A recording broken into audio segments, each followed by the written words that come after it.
Assalamualaikum warahmatullahi wabarakatuh. Bapak Ibu, Alhamdulillah saat ini telah dilaksanakan pembangunan Al-Bahjah Rawabogo Pondok Banat yang berlokasi di Legok Kiara nomor 16 Rawabogo, Kecamatan Ciwidey, Kabupaten Bandung, Jawa Barat.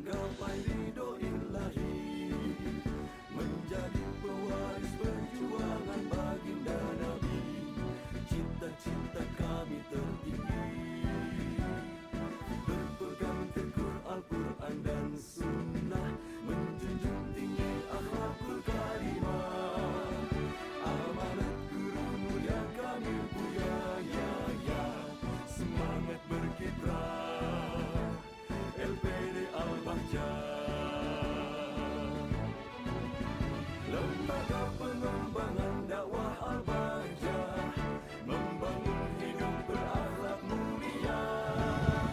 Lembaga pengembangan dakwah Al-Bahjah menjadi cahaya penerang umat.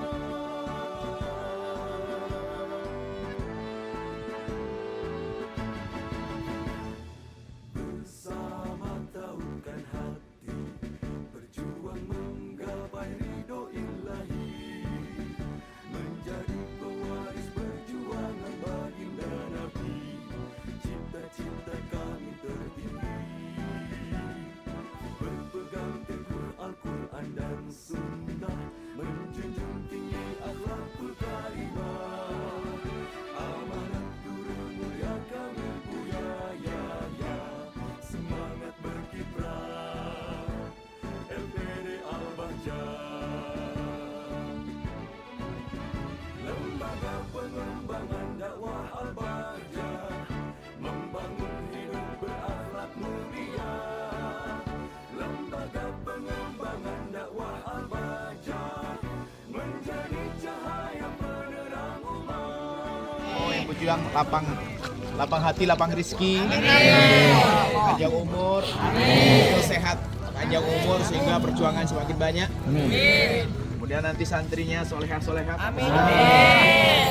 Dan bermanfaat untuk tetangga, bermanfaat. Amin. Jadi sebab kita saling mencintai karena Allah. Indah di keluarga, indah di keturunan. Amin.